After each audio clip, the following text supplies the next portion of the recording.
पशु पक्षी इनकी जो योनि बताई वो कौन, जो ना पापी हैं, आसुर वृत्ति के हैं, उनको यहीं की यहीं जन्म मिल जाता है। और जो सदमार्ग में जाते हैं, देवयान से जाते हैं, वो मुक्ति भी हो जाती है, उनकी क्रम मुक्ति भी बताई, विधेय मुक्ति भी बताई। लेकिन जो पितृयान मार्ग से जाते हैं उन्हें पुनः फिर यहाँ आना पड़ता है। तो अब इसके अब आगे 9वें अध्याय का नाम है राज विद्या राजगुह योग। अब यहाँ पर भगवान जी शुरू करते हैं, यहाँ 8वें तक जो अध्याय तक जो बताया, उसके बाद उन्होंने भगवान उवाच, सभी लोग स्वर वाचन करेंगे। इदं तु ते गुहतम प्रवक्ष्यामनसूयवे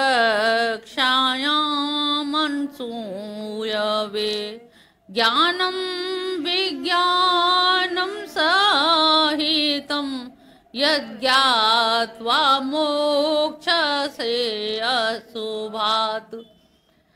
अब उन्होंने कहा इदम, ये जो ज्ञान है हे अर्जुन, एक तो तेरे अंदर दोष दृष्टि नहीं है, अनसूया यानी कि तेरे अंदर दोष देखने की दृष्टि नहीं है, निश्चल हृदय है, निष्पाप है। इसलिए मैं तुझे ऐसा एक ब्रह्म ज्ञान देना चाहता हूँ कि तेरे हृदय में वो स्थापित हो जाए, जो मैं सबको नहीं दे सकता।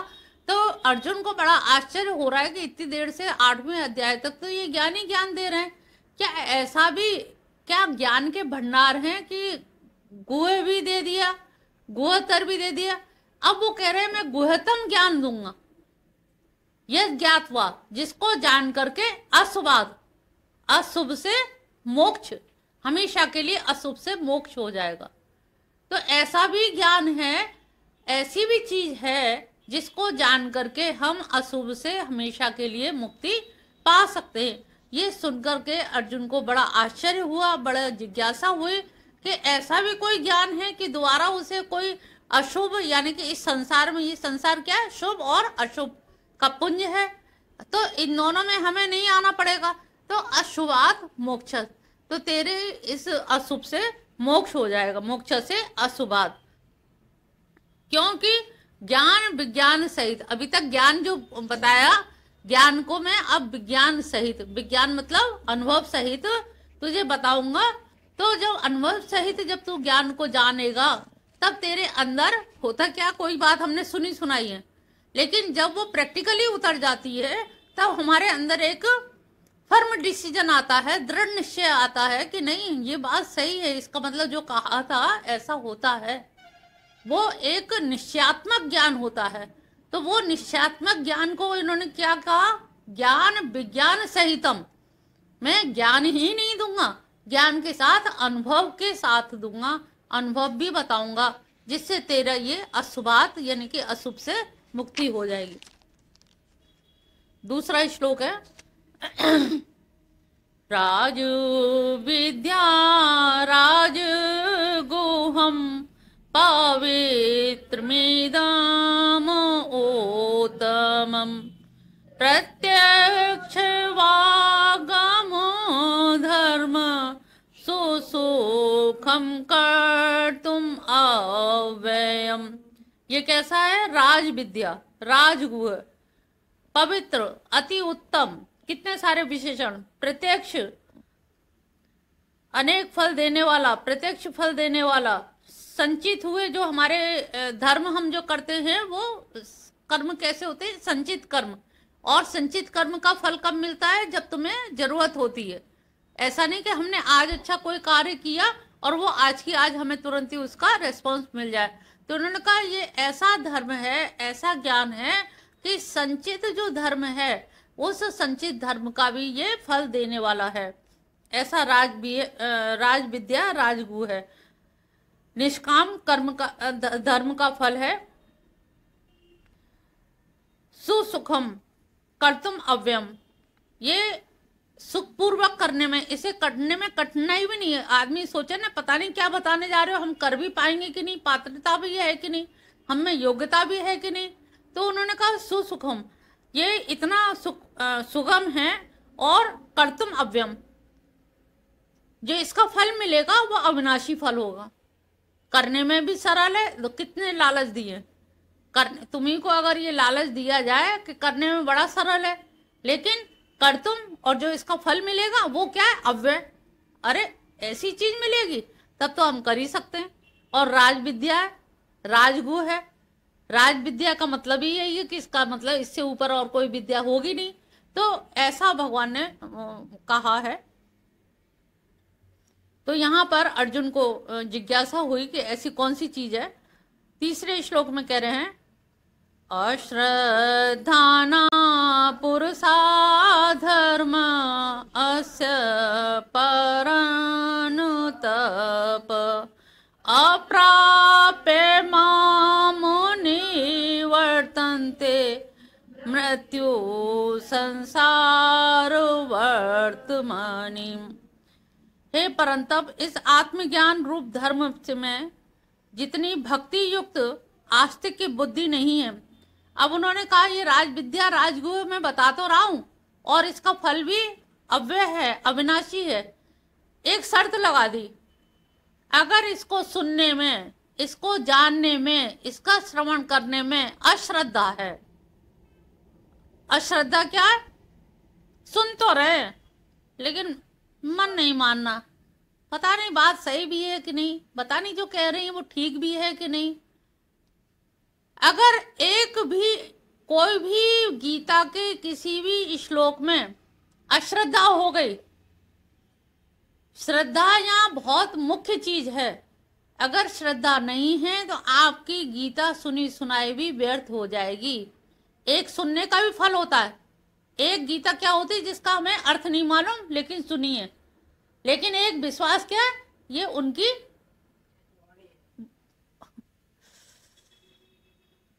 उन्होंने कहा है, जब उन्होंने कहा है, इतना ही सेंटेंस काफी है कि उन्होंने कहा है, ये उनकी वाणी है। और उन्होंने क्या कहा हमें बहुत ध्यान नहीं देना।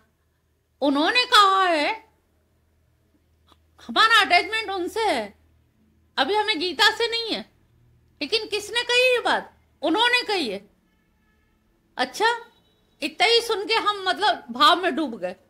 अब वो क्या शब्द अर्थ है, क्या चीज है, उसमें हम जाएं या ना जाएं, उसमें हमें बहुत ज्यादा अंतर नहीं पड़ता।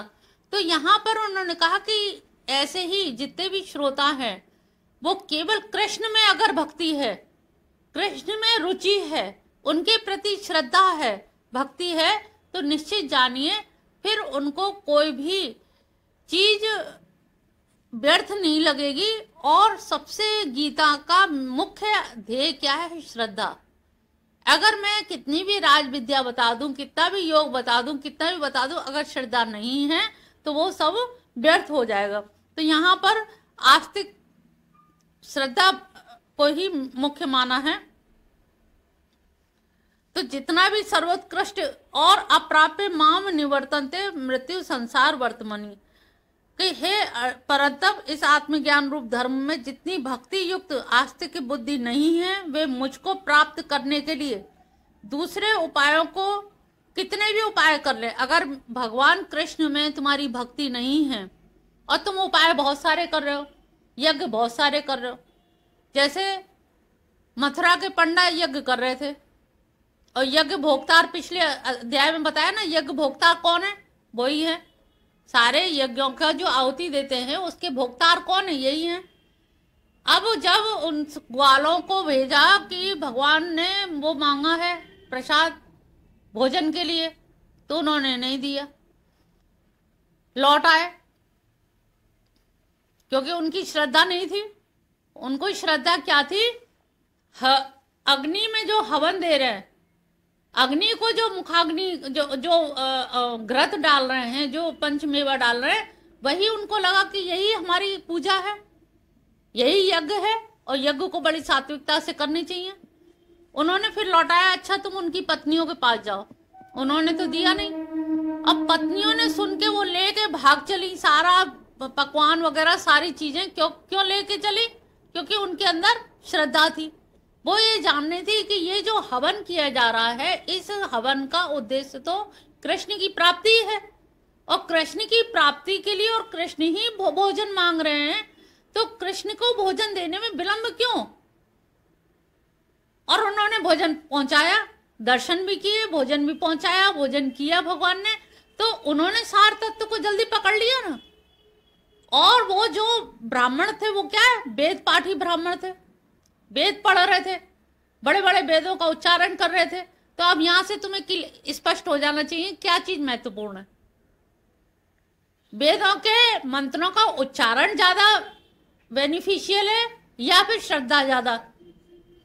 अगर प्रेम नहीं है, श्रद्धा नहीं है भगवान से, कृष्ण के प्रति प्रेम नहीं है, तो आप कितना भी उल्लेख करते रहिए, बड़े बड़े पुरुष सूक्त पढ़ते रहिए, ऋग्वेद के पढ़ते रहिए, कुछ भी करते रहिए, कुछ भी नहीं होना। तो ये साक्षात प्रमाण है।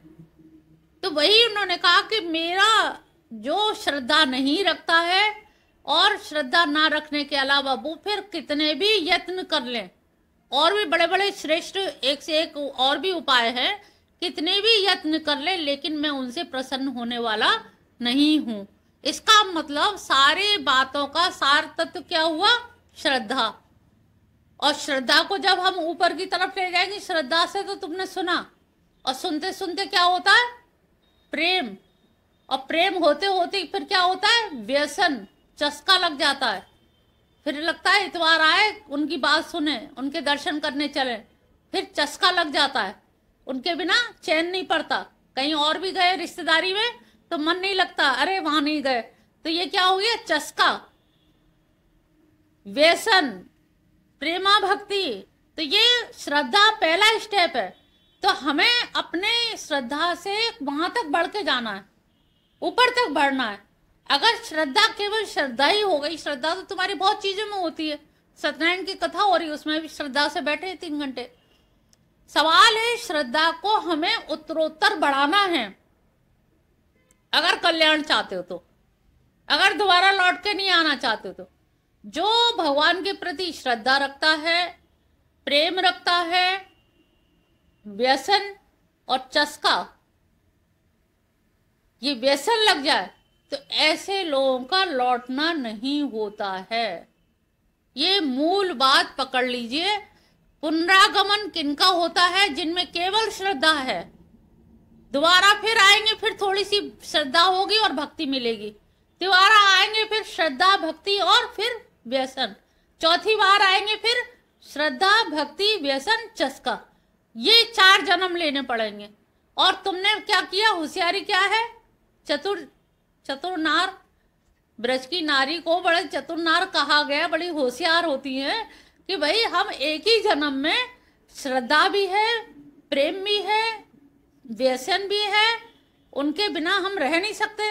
लोग तम्बाकू खाते, बिना तम्बाकू के रह नहीं सकते, उन्हें एक ललक सी रहती है। वो ललक तुम में है कि नहीं? कृष्ण के बिना जब ये ललक आने लगे कि कुछ खो गया, आज जाप नहीं किया, लग रहा कुछ हो गया, कुछ आज माइनस हो गया, आज चूक हो गई, कुछ गलती हो गई, जब ये चीज खटकने लगे अंदर से, मन में खटका होने लगे, तब समझो कि कुछ प्रेम हमारा उनसे हुआ है। उनके नाम से आंसू आने लगे, उनका नाम, वो कृष्ण कहना तो दूर रहा, अगर हमने कह दिया वो भी है तो वो ही दिखेंगे हमें, वो शब्द में भी वही देखेंगे। पिछली बार हमने कहा ना, ओम में, ओमकार में उनको देखो, साकार रूप को, निराकार में। उन्होंने कहा कि हम तो कह रहे वो में भी उनको देखो, उनमें भी उनको देखो। तो अगर तुमने कोरिलेट कर लिया है, संबंध बना लिए हैं, संबंध हमारे अपने अपने हैं, कोई कनु कहता है उनको, कोई कलुआ कहता है, कोई कनुआ कहता है, तो कोई सबके अपने अपने हैं। किसी को कनु नाम से ही रोना आ जाएगा, किसी को कनुआ कह के रोना आ जाएगा। तो ये हमारे भाव हैं, भक्ति है, श्रद्धा है। तो यहाँ पे उन्होंने कहा कि जिसके पास श्रद्धा नहीं है और वो फिर बड़े से बड़े उपाय, अश्वमेध यज्ञ कर ले, बड़े बड़े अनुष्ठान कर ले, तपस्या कर ले, जप तप कर ले। अच्छा, राक्षस लोग क्या करते थे? तपस्या में कमी थे। हिरण्याक्ष, हिरण्यकश्यप, बड़े बड़े लोग तपस्या ही तो करते थे। और तपस्या कहाँ तक करते थे? एक तो तपस्या करते थे, जाजली ऋषि का नाम आता है, और जाजली ने जब तपस्या करी तो इतने उनके सिर में दुबले हो गए, पीपल के पेड़ की तरह से बिल्कुल सूख गया पेड़, और उनके जटाओं में घोंसले बना लिए बच्चों ने, वो चिड़ियों ने घोंसले बना लिए। तो उनको मालूम है घोंसले बन गए, पर वो उठे नहीं आसन से। मैं उठूंगा तो वो अंडा लुढ़क गया तो हत्या हो जाएगी। तपस्या की देख रहे हो कहाँ तक है, तो वो बैठे ही रहे कि नहीं बच्चे हो जाए। वो थोड़ा सा बड़े हो गए, उड़ गए, चले गए, तब वो उठ के गए। तब उन्होंने कहा कि मैं तो बहुत बड़ा सिद्ध हो गया हूँ, मैंने इतने लोगों को, जीवों को, अंडों को बचाए रखा। अगर मैं उठ जाता तो ये सारे अंडे गिर जाते, और गिर जाते तो इतनी की हत्या हो जाती। लेकिन मैंने सबको हत्या से बचाया। आज मेरे अंदर इतना तपोबल है कि मैंने इतने जीवों को, गए वो भ्रमण के लिए, एक ऋषि से मिले, उन्होंने कहा मुझे ऐसे ऐसे हुआ। कह लें तुम वास्तव में बहुत सिद्ध संत हो, बहुत बड़ा काम किया है, लेकिन एक तुलाधार वैश्य है, तुम उससे जाके मिल लो। कह लें तुलाधार वैश्य से मैं गुरु मंत्र ले लूं? वो वैश्य बनिया का काम करता है, तराजू तोला करता है, और मैंने इतने सिर पे अंडों को धारण किया, बच्चे पैदा किए, उनको उड़ने तक का मैंने मौका दिया, इतना मैंने तप किया है, शरीर मेरा जर्जर हो गया, एक एक हड्डी हड्डी दिख रही है। उन्होंने कहा जब ये संत होके कह रहे हैं, ऋषि होके कह रहे हैं, तो लाओ देखते, तुलाधार को भी देख लेते हैं ऐसी क्या चीज है।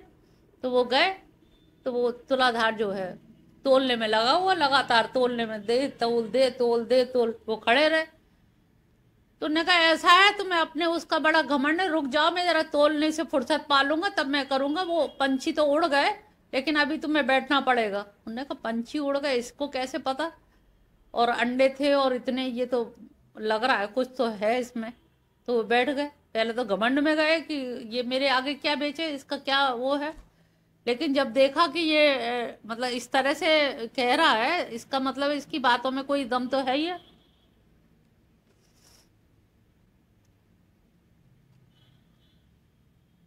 बैठने के बाद उनने कहा ये ग्राहक हैं, इनको ग्राहकों को सिलटा लूं मैं जरा सा, बैठे रहो, तुम्हें क्या काम है, जानने आए हो, जान के ही जाओगे। जब ग्राहक सिमट गए तब उन्होंने बताया मुझे दीक्षा दीजिए। कल दीक्षा क्या दीजिए, तराजू को देखिए, तराजू क्या है, पूरी गीता का सार है, समत्वम। कह रहे ना मेरा राग है किसी से, ना द्वेष है, ना कम तोलता हूं ना ज्यादा तोलता हूं, ना पक्ष करता हूं ना विपक्ष करता हूं। मेरी बुद्धि तोलते तोलते सम हो गई, और सम बुद्धि जिसमें हो जाए वही गीता को जान जाता है। तुमको अहंकार है कि मैंने इतने जीवों को जन्म दिया, अहंकार से कभी गीता नहीं मिलती, अहंकार से कभी कृष्ण नहीं मिलते। तब उसे समझ आया कि अरे तुलाधार वैश्य का नाम काफी सुना होगा, तो उसका नाम तुला तो तराजू होती है, तुलाधार हर समय वो तोलने में ही लगा रहता, तुलाधार वैश्य करके ही उसका वो नाम हो गया। तो यहाँ पर मेन मुख्य बात जो बताई तीसरे श्लोक में, अश्रद्धा नाम। तो अश्रद्धा अगर हो गई तो कोई भी काम करने से कोई लाभ नहीं है, और श्रद्धा हो गई तो छोटा सा भी काम करने से आपका बहुत बड़ा लाभ होगा। तो मुख्य बात यहाँ कहाँ क्या पकड़ने में आ रही है, श्रद्धा, मेन श्रद्धा की शुरुआत है। चौथा श्लोक है, मया ततमिदं सर्व जग व्यक्त मूर्तिना मति स्थानी सर्वभूतानि न चाहम ते स्ववस्थितम। मया तत् सर्वमिदं, ये सारा का सारा जो जगत है मुझ अव्यक्त से ही व्यक्त है, सबके सब मुझसे ही उत्पन्न हुआ है। मत स्थानी सर्वभूतानि, सब मुझ में ही है, लेकिन मैं किसी में नहीं हूं।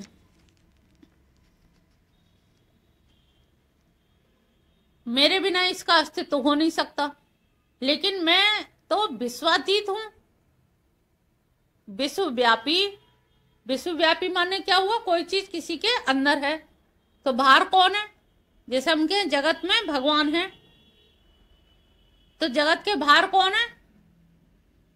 जगत के बाहर भी तो भगवान है ना, तो उनको क्या कहा जाता है? क्या कहेंगे? विश्वव्यापी और विश्वातीत। जो विश्वव्यापी हैं वही विश्वातीत भी हैं। विश्वव्यापी विश्व के अंदर और विश्वातीत विश्व के बाहर भी वही हैं। तो अब बाहर भी वही हैं तो क्या हुआ? वो जगत में हैं, उन्हीं से जगत बना है, लेकिन जगत उनमें है, लेकिन वो जगत में नहीं है। अगर वो जगत में होते तो जितना बड़ा जगत दिखाया जाता है उतना ही बड़े वो होते, लेकिन वो उससे भी परे हैं।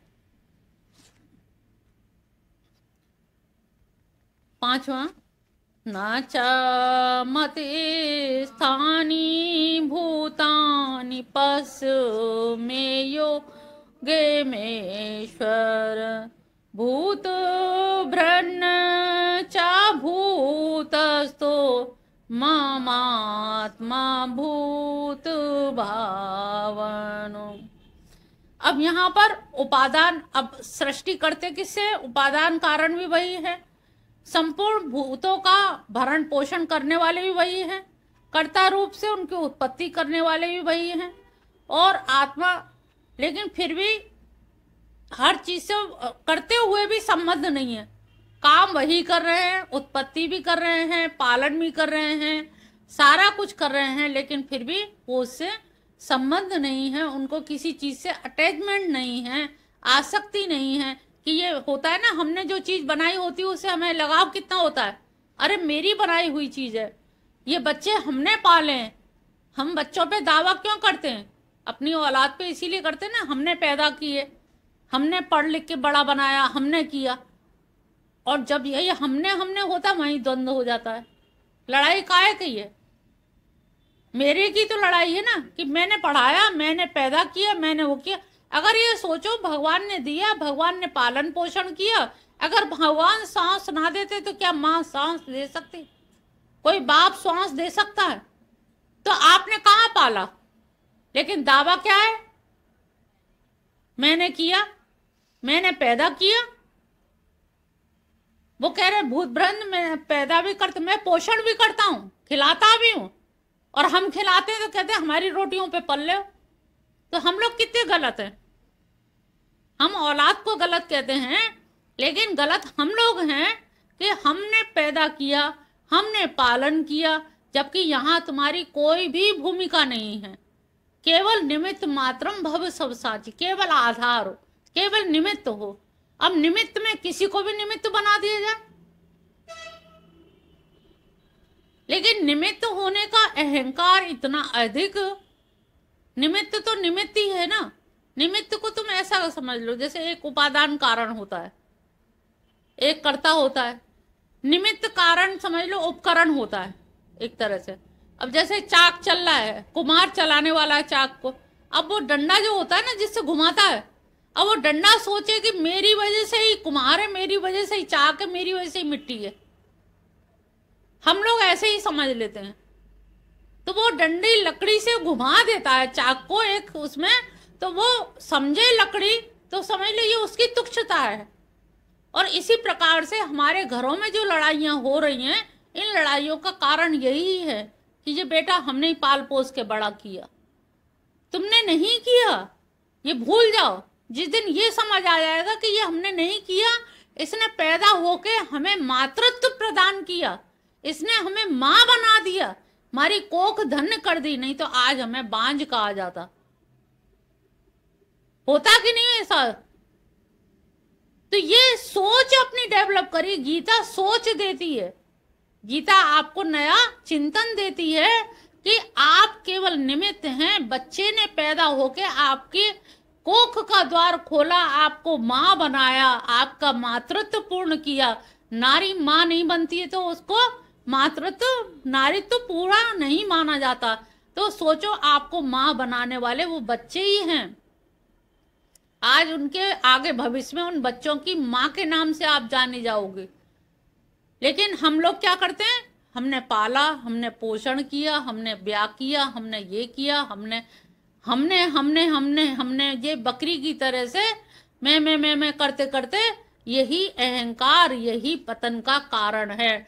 और इससे क्या है, जरूरी नहीं पितृयान में जाओ, तुम कुकर सुकर भी बन सकते हो। ये मत सोचना कि हमने थोड़े दिन गीता पढ़ ली हम पितृयान योनि में जाएंगे, स्वर्ग भोग के आएंगे। तुमने अगर ज्यादा मैं करी तो निश्चित जानिए कीट पतंगे ही बने होगे। और कीट पतंगों की कितनी लाइफ होती है, सुबह पैदा होते हैं रात तक मर जाते हैं। तुम ही लोग मार देते हो। मच्छर बहुत खा रहे हैं, मच्छरों को तुरंत मार देते हो। मच्छर में भी उतनी आत्मा जितनी हाथी में है। कभी मत सोचो ये मच्छर है, मच्छर जैसा आदमी है, मच्छर है। मच्छर को मच्छर मत समझो, वो भी जीव है। तो भगवान यहाँ पर सबको सब कुछ करते हुए भी फिर भी किसी से आसक्त, ना किसी के एहसान और ना किसी पर अधिकार कि हाँ मैंने किया है और मैंने इस तरह से, और वो इन सब से संबंध, यानी कि हम लोग क्या करते हैं, बच्चे को पैदा करके फिर पूरा संबंध रखते हैं उससे कि अब ये पलट के क्या कर रहा है। बहू आ गई, अब देखते हैं दूसरे दिन से अब ये क्या कर रहा है। अरे बहू आ गई, उसे विदा करो भैया, तुम अपना देखो, हम अपना देख रहे हैं। तुम उसकी परीक्षा लोगे तो वो तुम्हारी भी परीक्षा लेगा, और जहां परीक्षाएं होंगी तो फेल पास तो होगा, एक ना एक तो फेल होगा। तो गीता पढ़ने का मतलब अपना सोच चिंतन बदलो, खुद को बदलो, बच्चों से उम्मीदें मत करो। बच्चों के लिए तुम क्या कर सकते हो, क्योंकि तुम उनके ऋणी हो, तभी तो तुम्हारे यहाँ जन्म लिया। तुम पे कर्जा है उनका, उनका कर्जा कैसे उतार सकते हो, किस तरह से उतार सकते हो। जब तक हाथ पैर चल रहे हैं तब तक उतार दें, नहीं चलेंगे तब मजबूरी है। कर्जदार बन के रहोगे तो दब के रहोगे, और मालिक बन के रहोगे तो चढ़ के रहोगे, और वो तुम्हें पीटेंगे। बेटा बहू क्यों मारते हैं, इसीलिए मारते हैं ना भाई, वो तो कर्जदार है और वही अंदर की भावना उसकी उद्वेलित हो रही है। तुम उस रहस्य को समझ नहीं रहे हो, और रहस्य को समझ नहीं पा रहे हो, और इसीलिए तुम झेल रहे हो। ऊपर वाला रहस्य समझ रहा है, उसके अंदर वैसी भाव पैदा कर देता है, वैसी भावना आ जाती है। तो ये समझो कि जिन घरों में लड़ाई हो रही है, मां समझदारी की कमी है। तुम लोग नहीं समझ पा रहे हो कि हम इनके कर्जदार हैं।